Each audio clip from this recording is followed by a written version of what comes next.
What's good, YouTube? In this video, we're going to be talking about how to solo in ranked arenas. Yes, soloing in ranked arenas can be tough, 100%. But in this video, I'm going to let you guys know how you could rank up as a solo. I want to say 95% of this split for me has been soloing. In this video, we're going to be going over the pros and cons of soloing. I'm going to give you guys a lot of tips when it comes to soloing. You know, what are the best legends to do or play as. First, before we talk about the solo guide, I do want to say that I'm gonna have this video up on a Saturday, and I will be streaming on Twitch on either Sunday night or Monday night for my first stream. If you guys did want to check that out, check it out. The link is gonna be in the description. So yeah, check it out.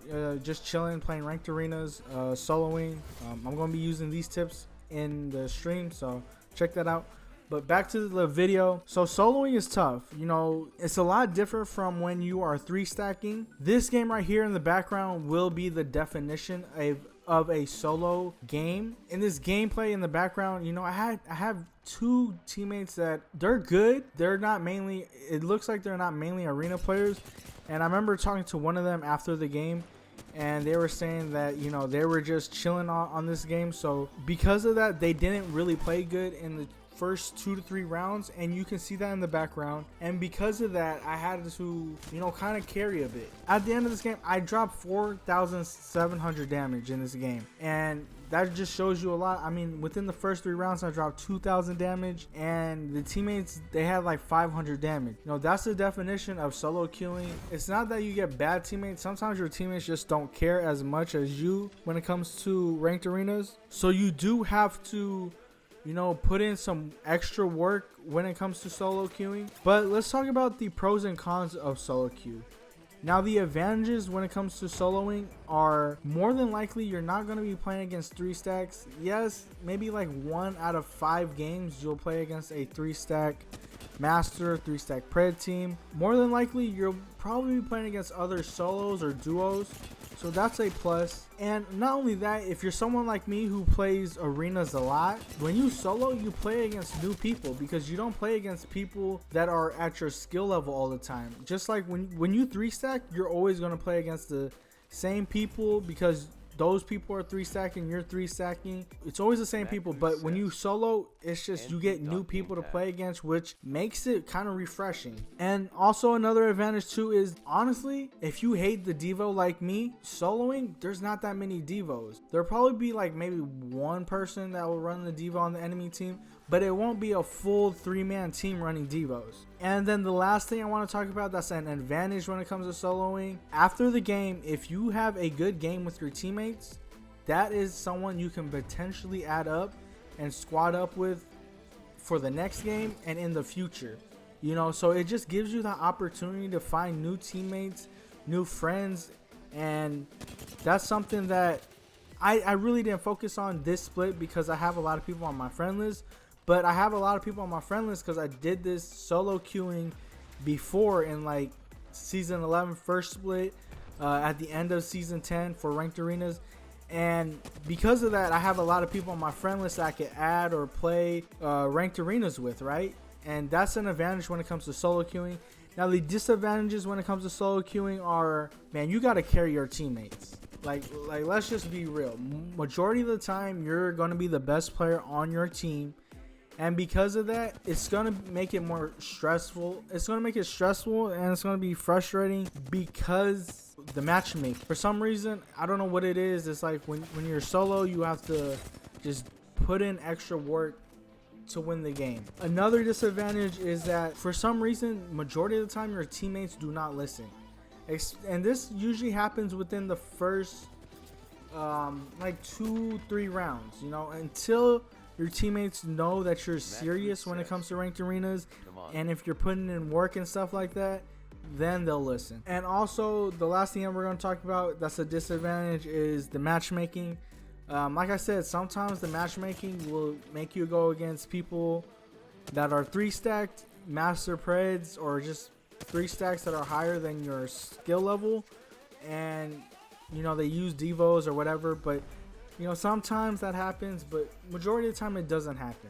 Now let's talk about the tips when it comes to soloing and how to solo and how to win as a solo. The first tip that I want to say is play your life, right? You have to play your life when it comes to solo queuing. You have to look at it as, if you get knocked, then that means that round is over. Your team has lost.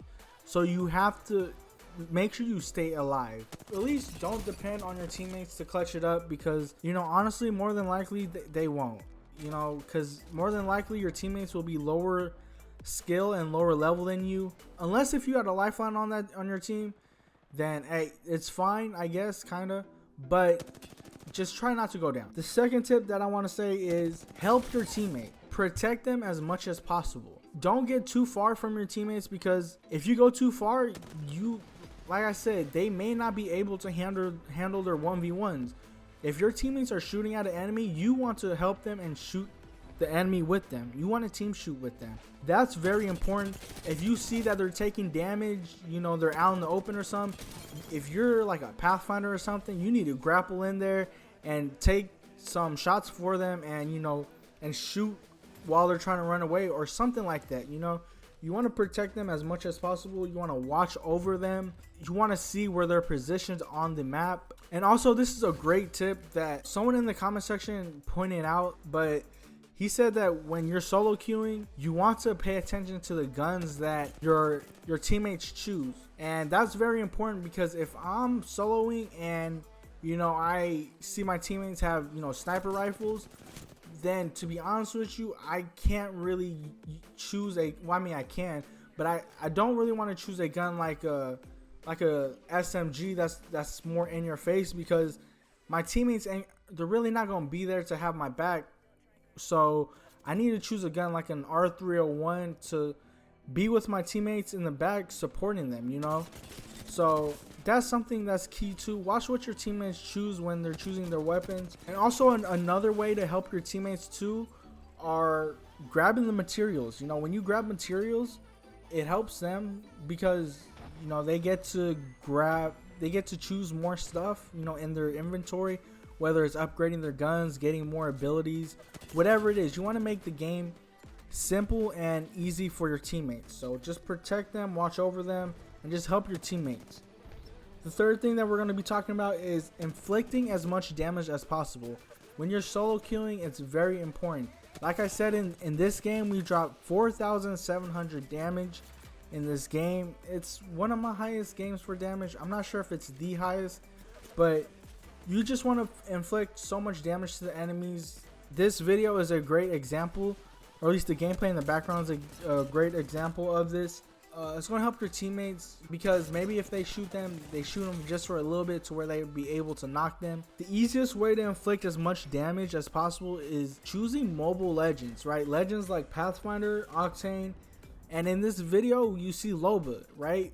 Loba is one of my favorite legends when it comes to this map on Habitat, which I will be having a guide on later or soon, within a couple of days. Loba is honestly my favorite, like I said, my favorite legend to use on this map.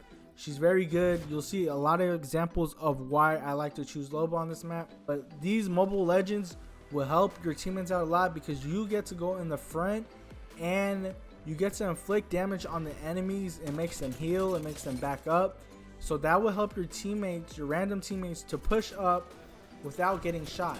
You want to, like I said, watch over your teammates and protect them. So it's good to inflict damage on the enemies so that, you know, they're not doing damage to your teammates. You know, like, make it easy on them. Now the fourth tip when it comes to solo queuing is, this is huge. I feel like I should have put this in the front, but play on your best maps, right? Your favorite maps, your best maps, whatever it is, play on those maps. Play on the maps you win. The reason that is key is because you have a routine, a strategy, you know, that works on that map. So always play. If you're not good at a map like Habitat or Encore or, you know, whatever map, then when it comes up on rotation, don't play that map for rank. Now this is for rank. If you're, you know, playing regular arenas, then go play on those maps that you don't feel good on, because it'll help you with your strategies and stuff like that. But for ranked arenas, if you don't feel good on a certain map, especially as a solo, don't play on it. For me, these 3 maps that every time it comes up on rotation I always play are Drop Off, Overflow, and honestly the third one might be Habitat. And out of all the maps, I hate Habitat. Drop Off, the reason why I always play on that map is because I love using the Legend Maggie. And if you guys have seen in my recent videos, man, I have so many videos of me playing Maggie on that map. That's the reason why I play on Drop Off. Overflow, I love playing Crypto on Overflow. If I can't play Crypto, then Pathfinder is a good one as well. There's so many videos of me playing Pathfinder. My recent video was me playing Crypto on Overflow. And then Habitat, like this video, I use Loba. The reason why I say these 3 maps is because I have legends for all of these maps. It's very important to play on the maps that you do good on. And something that helps with that as well is having a legend that helps on those maps, you know, that's specific for those maps. I don't really have a legend like that when it comes to Encore, so that's the reason why, you know, I'm kind of iffy on playing on that map as a solo. Phase Runner is a good map, I agree, it's a good map. I don't have that certain legend for that map, you know what I'm saying? So that's the reason why I don't really prefer playing on it as a solo. Like I said, play on your favorite maps, play on the maps you win with, and that's going to help out a lot.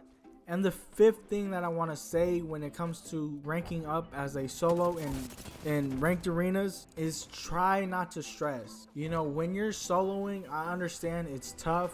You know, your teammates are probably not good or whatever, but just try not to stress off soloing, because the more you stress off soloing in a ranked game, the more than likely you're probably gonna lose. You know, when I'm playing solo, it's honestly fun. You know, you just chilling, you know, you're playing the game, you're just focused on yourself, you're focused on getting better at the game, you're focused on your mechanics, you're aiming, you're focused on, you know, improving at a certain gun that you're using, you know, whatever gun you want to use. For instance, the last video that was uploaded was a flatline. I was using the flatline a lot. You're just focused on yourself when soloing. You know, that should be key. You know, think of it when you're soloing like you're just practicing to get better at the game, and eventually, you know, next season, if you can't hit your goal this split or this season, then hey, next split or next season you'll for sure get it. But take the time, you know, when you're playing solo ranked arenas, think of it as like you're just getting better. I mean, these are the tips really that I have for you guys. I use all these tips to help me rank up. But this was a video, you guys. If you guys have any questions or whatever, you guys want to come hang out and chill at the Twitch stream that I'm about to start doing. I'm about to start streaming on Twitch, like I said. Let me know down in the comment section, or I'll put that down in the comment section. And if you guys like this video, don't forget to leave a like, comment, and subscribe. I'll see you guys on the next one.